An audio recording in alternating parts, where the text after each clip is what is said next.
Sarah Mitchell had always been the type of person who lived for the perfect Instagram moment. At 23, she carried herself with the confidence of someone who had never faced real consequences for her actions.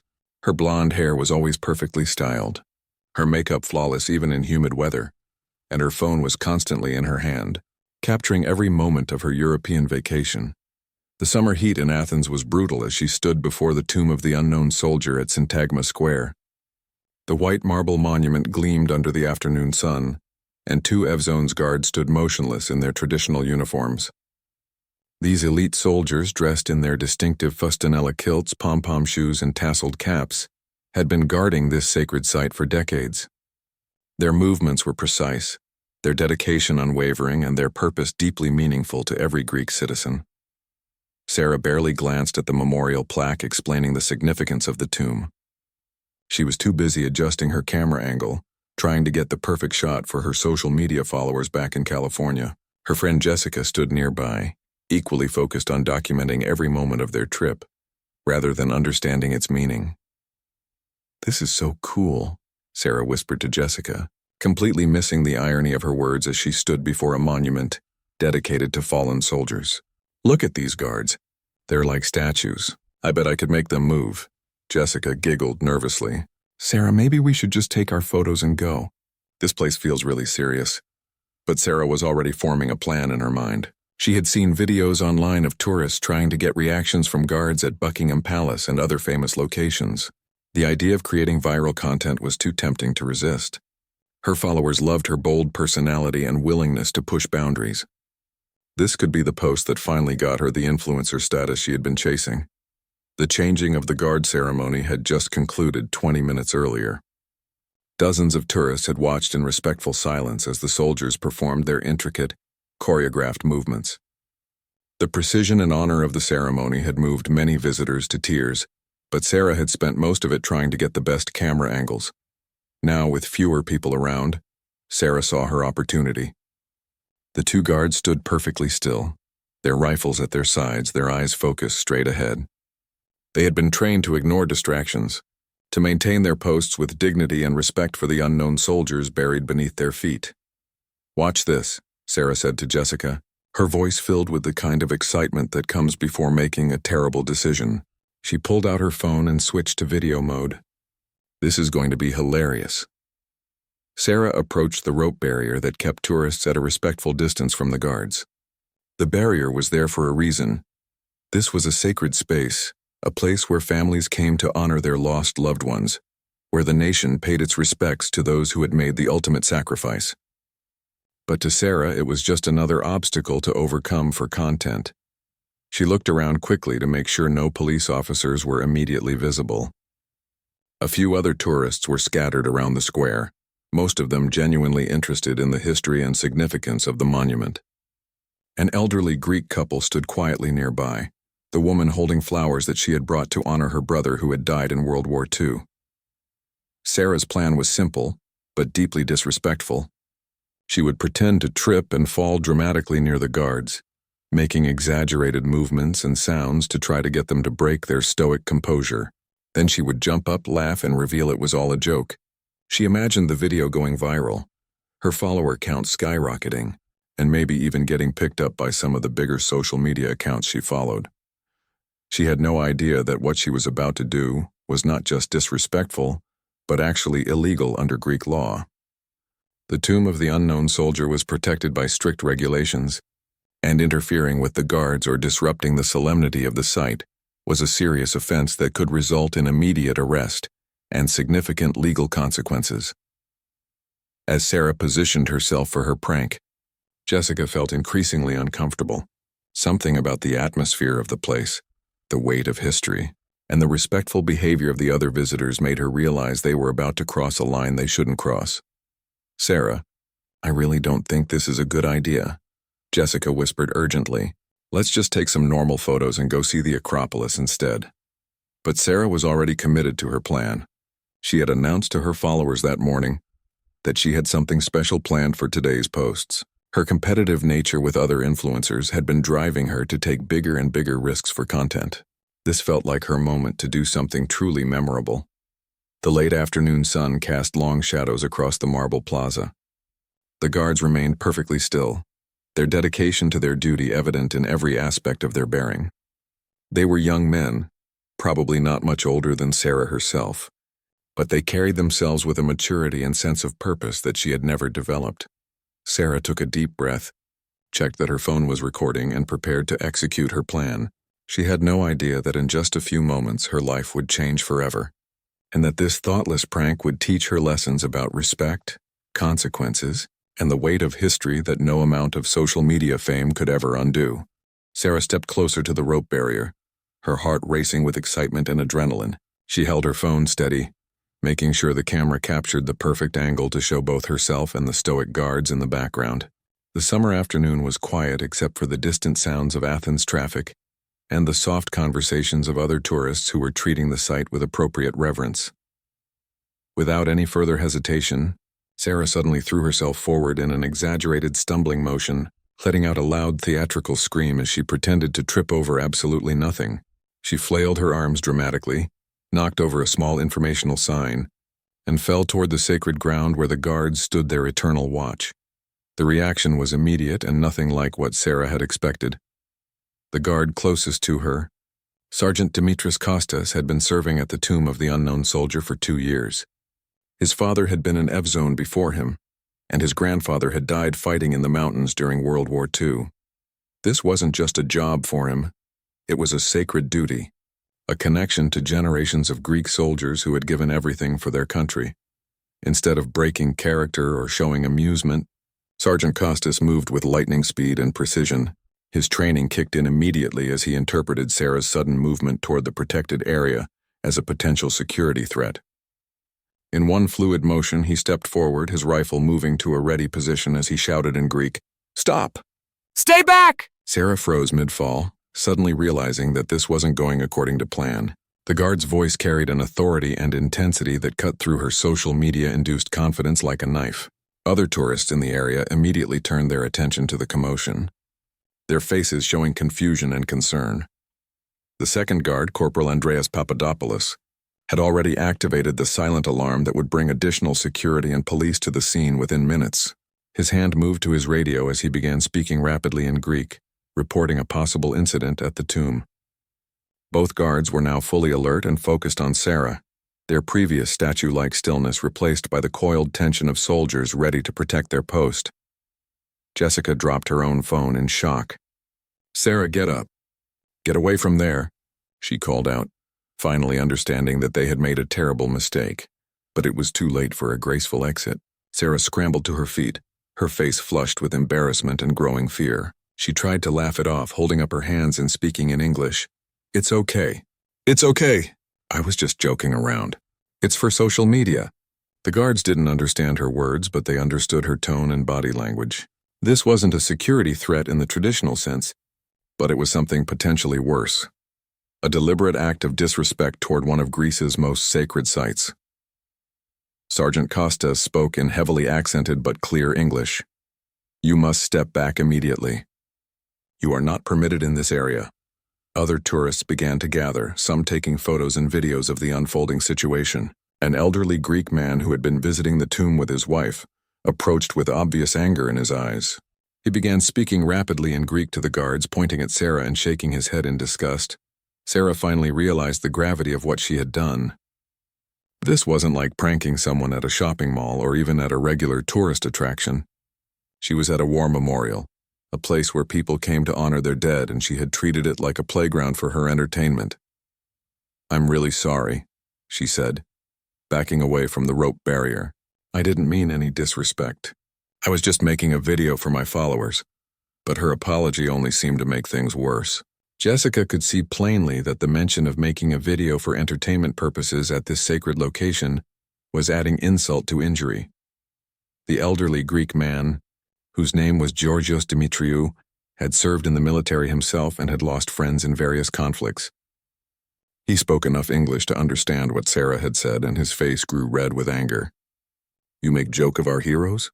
he said, his voice shaking with emotion. "This is tomb of soldiers who die for Greece. This is not your playground." Sarah's confidence completely crumbled. She looked around desperately for support but found only disapproving faces. Even the other tourists, many of whom were foreigners themselves, seemed appalled by her behavior. A German couple shook their heads and walked away, clearly wanting no part of the situation. The sound of sirens could be heard in the distance, growing closer by the second. Corporal Papadopoulos continued speaking into his radio, providing updates on the situation. The guards remained in their heightened state of alert, no longer the peaceful, ceremonial figures they had been just minutes before. Sarah's phone, which she had dropped during her fake fall, lay on the ground still recording. The video that was supposed to make her internet famous was instead capturing her growing panic and the serious consequences of her thoughtless actions. Jessica tried to help by approaching the guards with her hands raised peacefully. Please, we're really sorry.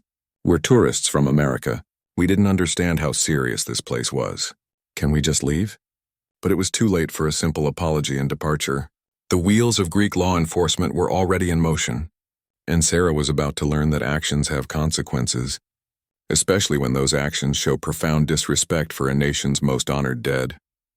The sirens were getting much closer now, and Sarah could see blue and white police cars turning into Syntagma Square. Her heart began to race for entirely different reasons than the excitement she had felt just moments before. The reality of her situation was beginning to sink in, and she was starting to understand that this wasn't going to end with a simple sorry and a deleted video. The guards maintained their positions, professional and unwavering, as they waited for backup to arrive and take control of the situation. They had done their job perfectly, protecting the dignity of the tomb and responding appropriately to what they had correctly identified as a serious breach of protocol. Sarah stood frozen, watching her carefree European vacation transform into what might become a legal nightmare. All for a social media video that would never see the light of day. 3 police cars arrived within 4 minutes of the guards' alert, their blue and white colors stark against the marble of Syntagma Square. Officers emerged quickly, their movements efficient and professional as they assessed the situation. Captain Maria Stavros, a 20-year veteran of the Athens police, took immediate control of the scene. Sarah watched in growing horror as 6 uniformed officers approached. This wasn't the friendly, helpful police interaction she might have expected as a tourist in trouble. These officers looked serious, businesslike, and completely uninterested in her explanations about social media content. Captain Stavros spoke first to the guards in rapid Greek, receiving a detailed report of what had occurred. Sarah couldn't understand the words, but she could read the body language and tone. The respectful way the officers treated the guards, combined with their increasingly stern glances in her direction, made it clear that she was in much deeper trouble than she had imagined. "Miss, you need to step over here," Officer Nikos Andreou said in English, his accent thick but his meaning unmistakable. He was a large man with graying hair and the kind of stern expression that suggested he had dealt with disrespectful tourists before. Sarah's hands were shaking as she walked toward the officer. Jessica followed close behind, her face pale with worry. "Are we under arrest?" Sarah asked, her voice barely above a whisper. "We need to ask you some questions first," Captain Stavros replied, her English crisp and professional. "Your passport, please." Sarah fumbled in her purse for her documents, dropping several items in her nervousness. Her American passport felt heavy in her hands as she passed it to the captain, who examined it carefully before handing it to another officer to record the information. "Sarah Elizabeth Mitchell," Captain Stavros read aloud, "age 23, from California. What exactly were you doing at the tomb of the unknown soldier?" The question seemed simple, but Sarah realized she had no good answer. How could she explain that she had deliberately disrupted a war memorial for entertainment purposes? How could she make these serious-faced officers understand the world of social media influence and viral content? I was trying to make a video," she stammered. "I thought it would be funny to see if I could get the guards to react. I didn't mean any harm." The translation of her words into Greek caused an immediate reaction among the officers. Several of them exchanged looks of disbelief and disgust. Officer Andreou shook his head and spoke rapidly to his colleagues, his tone clearly indicating disapproval. Captain Stavros studied Sarah's face carefully. "You deliberately disrupted a ceremony at a war memorial for entertainment? Do you understand what this place represents?" Sarah was beginning to realize the true magnitude of her mistake. I know it's important to Greek people. I just thought..." This tomb represents every Greek soldier who died defending our country and whose body was never found. Captain Stavros interrupted, her voice growing colder. Mothers, fathers, children, and spouses who never got to say goodbye to their loved ones. You thought this was appropriate place for your joke? Jessica stepped forward, hoping to help her friend. Captain, we're really sorry. We're just young and stupid. We didn't understand the significance. Can't we just apologize and leave? But Captain Stavros was already pulling out a small notebook and beginning to write. Miss Mitchell, you are being charged under Greek Law 2690/1999, which protects historical monuments and archaeological sites. You are also being charged with disturbing the peace and showing disrespect to a national monument. Sarah felt the blood drain from her face. Charged? Like actual criminal charges? Yes, actual criminal charges, Officer Andreou confirmed. This is not traffic ticket. This is serious offense in Greece. The reality of the situation hit Sarah like a physical blow. She had imagined at worst being asked to delete her video and move along. The possibility of criminal charges in a foreign country had never entered her mind. Her legs felt weak and she had to lean against Jessica for support. What happens now? Jessica asked, her voice trembling. Now you both come to the station for formal questioning and processing, Captain Stavros explained. Miss Mitchell will need to remain in custody until she can appear before a magistrate. Custody? Sarah's voice rose to a near shriek. You mean jail? Yes, detention, the captain confirmed without emotion. This is standard procedure for criminal charges. Other tourists in the square had gathered at a respectful distance, watching the drama unfold.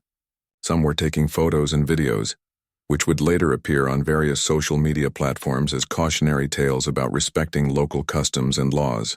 Sarah had wanted to go viral and she was about to get her wish, but not in any way she had imagined. An elderly American couple approached Officer Andreou. The man spoke with a slight southern accent. Officer, we're from the United States too. Is there anything we can do to help these girls? Officer Andreou appreciated the gesture but shook his head. Thank you, sir, but this is matter for Greek law now. They will have access to consular services at the station. The mention of consular services made Sarah realize she would need to contact the American embassy. This was becoming an international incident, and her parents would need to be notified. The embarrassment of explaining to her family that she was in a Greek jail for pranking tomb guards was almost as terrifying as the legal consequences. As the officers prepared to escort them to the police station, Sergeant Costas approached. He had heard enough of the conversation to understand what was happening. In careful English, he said to Sarah, "You are young. Maybe you learn from this. This place is sacred to us.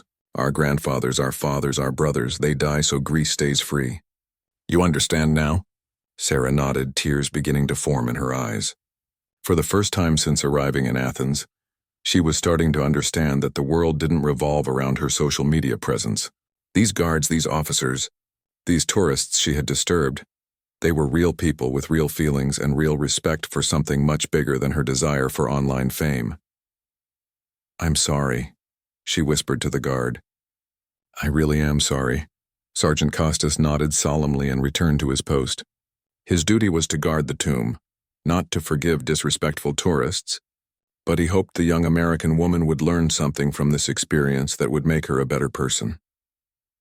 As Sarah was guided toward the police car, her hands behind her back in plastic restraints, she caught sight of her phone still lying on the ground where she had dropped it. The device that had driven her to this moment now seemed like a foreign object, a tool that had led her completely astray from basic human decency and respect. The Athens Central Police Station was the imposing concrete building that looked nothing like the scenic tourist destination Sarah had been photographing for the past week. As the police car pulled up to the entrance, she stared through the window at what would be her home for at least the next several hours and possibly much longer. Inside the station, the fluorescent lighting was harsh and unflattering, a stark contrast to the carefully filtered photos she was used to posting. The sounds were different too.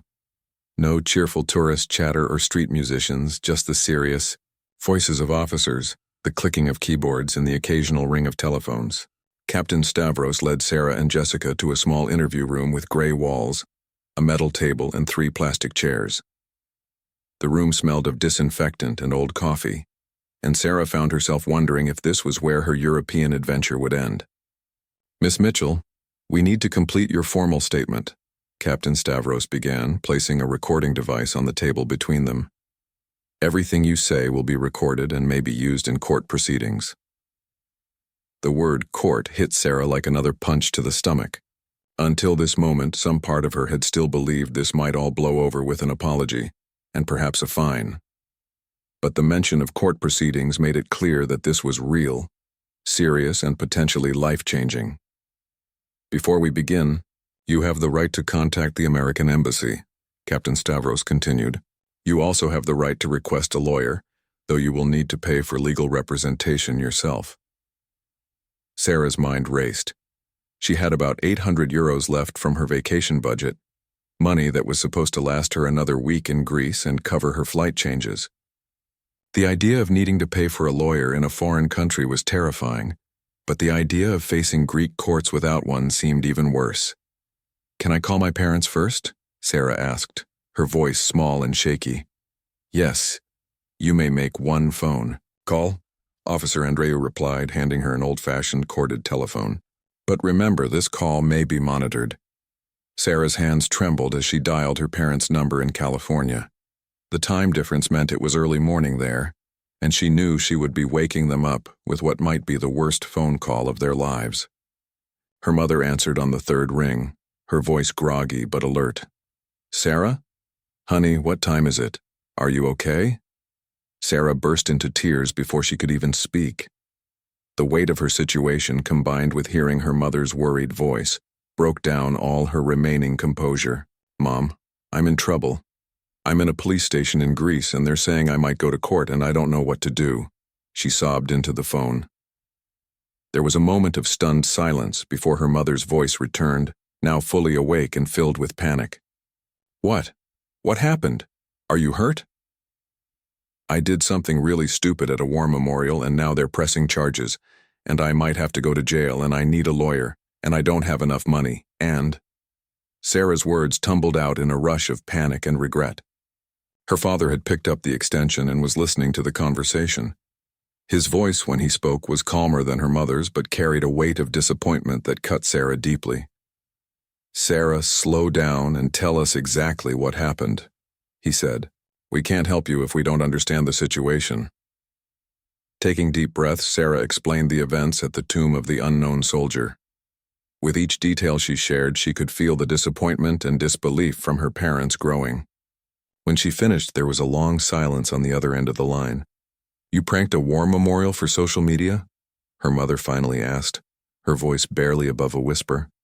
"I know how it sounds, Mom. I know it was wrong.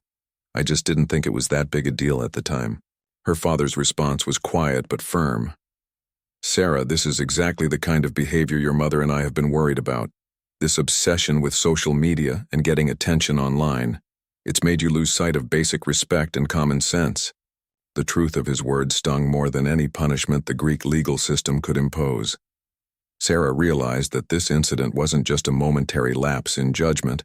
It was the culmination of years of prioritizing online validation over real-world responsibility. "We'll contact the embassy and see what we can do about getting you legal help," her father continued. "But Sarah, you need to understand that we can't just fix this for you. You're an adult, and you're going to have to face the consequences of your actions." After the call ended, Sarah sat in the interview room feeling more alone than she ever had in her life. Jessica had been released after giving her statement, since she hadn't directly participated in the disruption, but she had promised to contact the American Embassy and try to find help. Captain Stavros returned with a thick folder and sat across from Sarah. "Miss Mitchell, I need you to understand the seriousness of your situation. Under Greek law, showing disrespect to a national monument can result in up to 3 years in prison and substantial fines." Sarah felt dizzy. 3 years? For a prank? "For deliberately disrupting a sacred site dedicated to war heroes," Captain Stavros corrected. "In Greece, we take the memory of our fallen soldiers very seriously. This is not just a prank to us. It is an insult to every family who lost someone defending our country." The officer's words forced Sarah to confront something she had been avoiding: the real impact of her actions. This wasn't just about breaking a law, it was about showing profound disrespect to people who had suffered real loss and grief. "The Sir, magistrate will review your case tomorrow morning," Captain Stavros continued. "Until then, you will remain in detention. If you cannot afford a lawyer, the court will assign one to you, but I strongly recommend you try to secure private representation." As the reality of spending the night in a Greek jail cell sank in, Sarah began to understand that her life was about to change in ways she never could have imagined. The girl who had walked up to the tomb of the unknown soldier that afternoon, confident in her ability to turn anything into content, was gone. In her place sat a frightened young woman who was finally beginning to understand the difference between attention and respect, between fame and infamy. The booking process that followed was humiliating and thorough. Her phone, purse, and jewelry were confiscated and logged as evidence. She was photographed, fingerprinted, and given a gray prison uniform that smelled of industrial detergent. As she was led to her cell, Sarah caught a glimpse of herself in a security monitor. The confident, camera-ready girl from her social media posts was nowhere to be seen. Instead, she saw a scared, exhausted young woman who looked like she had aged years in a single afternoon. The detention cell was smaller than Sarah's bathroom back home in California. A narrow metal bed with a thin mattress, a small sink, and a toilet that offered no privacy made up the entirety of her accommodation. The walls were painted an institutional green that had faded to an unpleasant gray-yellow, and graffiti in multiple languages told the stories of other people who had found themselves on the wrong side of Greek law. Sarah lay on the uncomfortable bed, staring at the ceiling and replaying the events of the day over and over in her mind. Every few minutes she would remember a new detail that made her situation seem even worse. The elderly man with flowers for his fallen brother, the respectful silence of the other tourists, the pride and dignity in the guards bearing that she had tried to mock. Sleep was impossible. The reality of her situation kept washing over her in waves of panic and regret. She had always been the type of person who could talk her way out of trouble, who could charm her way back into good graces with a smile and an apology. But this was different. This was a foreign country with different laws, different values, and different tolerances for the kind of behavior she had displayed. Around midnight, she heard footsteps in the corridor and voices speaking in Greek. A woman was being brought into the cell next to hers, apparently arrested for shoplifting from a tourist area. The woman was crying and speaking rapidly in what sounded like Polish or Czech, clearly as overwhelmed by the Greek legal system as Sarah was. The sound of someone else's distress somehow made Sarah's own situation feel more real. She wasn't in some movie or TV show where everything would work out neatly by the end credits. She was in actual trouble with actual consequences, in a place where her nationality and her social media following meant absolutely nothing. At 3 a.m, Sarah finally dozed off, only to wake 2 hours later from a nightmare where she was trapped in the cell forever, while her family forgot about her, and her social media accounts were deleted for inactivity. The dream was ridiculous, but the fear it represented was very real. Morning came with harsh fluorescent lights and the sound of metal doors opening and closing throughout the detention facility. Sarah was given a breakfast of bread, cheese, and bitter coffee that bore no resemblance to the carefully photographed meals she had been posting from trendy Athens cafes just days before. At 9 o'clock, a guard came to escort her to the courthouse for her appearance before the magistrate. Sarah had hoped that Jessica or someone from the American embassy would be there to support her, but as she was led into the small courtroom, she saw only court officials, her assigned public defender, who looked harried and spoke minimal English, and a stern-faced magistrate who regarded her with obvious disapproval. The public defender, Dimitris Alexiou, was a tired-looking man in his 50s who had handled hundreds of cases involving disrespectful tourists. He spoke with Sarah for exactly 5 minutes before the hearing began, just long enough to explain that her best hope was to show genuine remorse and hope for leniency. Miss Mitchell, Magistrate Elena Papadimitriou began, her English precise and formal. You stand accused of violating Law 2690/1999 regarding the protection of national monuments, as well as disturbing the peace and showing disrespect to a site of national significance. How do you plead? Sarah's voice was barely audible as she replied, Guilty, Your Honor. The magistrate studied the file before her, which Sarah realized contained not only the police reports, but also printouts from her social media accounts. Seeing her own Instagram posts, full of party photos, superficial captions, and evidence of a lifestyle focused entirely on appearance and attention, spread across an official court document, was mortifying. Miss Mitchell, I have reviewed your social media presence as part of this case. Magistrate Papadimitriou continued. It appears that seeking attention and creating controversial content for online platforms is a pattern of behavior for you. Is this assessment correct? The question forced Sarah to confront something she had never really acknowledged before. Her entire adult life had been built around creating an online persona, getting likes and follows, and treating everything as potential content. She had lost the ability to experience moments without immediately thinking about how to monetize or publicize them. Yes, Your Honor. I think that's accurate, Sarah admitted, her voice breaking. The tomb of the unknown soldier is not content for your entertainment, Miss Mitchell. It represents the ultimate sacrifice made by young people not much older than yourself, who died defending their homeland. When you decided to use this sacred site for your social media prank, you showed profound disrespect not only to Greek law, but to the memory of heroes and to the families who still mourn them. Each word from the magistrate hit Sarah like a physical blow. For the first time in her life, she was being held accountable by someone who couldn't be charmed, influenced, or manipulated. The magistrate didn't care about her follower count, her appearance, or her excuses. Your Honor, Sarah's lawyer interjected, my client is a young woman who made a serious error in judgment. She has shown remorse and understanding of her mistake. We request leniency given her age and the fact that this is her first offense in Greece. Magistrate Papadimitriou considered this for a moment before responding. Mr. Alexio, your client's age is precisely what makes this behavior so concerning. At 23, she is old enough to understand respect and consequences. The fact that she chose to prioritize social media, content over basic human decency, suggests a fundamental failure of character that cannot be excused by youth. Sarah began to cry, not the performative tears she had sometimes used to get out of trouble in the past, but genuine tears of shame and fear. She realized that she might actually go to prison, that her life could be permanently changed by one thoughtless moment of selfish behavior. However, the magistrate continued, I am willing to consider a suspended sentence with conditions, provided Miss Mitchell demonstrates genuine understanding of her actions and their consequences.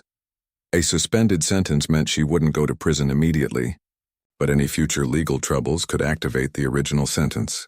It was better than the 3 years in prison she had feared, but it still meant having a criminal record in Greece and being forever marked as someone who had disrespected a war memorial. Miss Mitchell, if I grant you this leniency, you will be required to perform 100 hours of community service at a veterans facility in Athens. You will also pay a fine of 3,000 euros, and you will be banned from posting any content about Greece or Greek culture on social media platforms for 2 years. The social media ban felt almost as severe as the threat of prison. Sarah's entire identity was wrapped up in her online presence. The idea of not being able to post about anything related to her current location, her experiences, or her thoughts about Greek culture felt like losing a part of herself. But as she looked around the courtroom and saw the serious faces of people who took law and respect seriously, Sarah began to understand that maybe losing that part of herself wasn't such a bad thing. Maybe the person she had become, someone who could turn a war memorial into entertainment, wasn't someone worth being. The Athens Veterans Care Facility was located in a quiet neighborhood, far from the tourist areas where Sarah had spent her previous weeks. As she approached the modest building for her first day of community service, she carried with her a heavy sense of dread and shame that had become her constant companion since the court hearing. Her parents had wired her the money for the fine, along with enough to extend her stay in Greece to complete her community service. The phone call to ask for that money had been one of the most humiliating conversations of her life.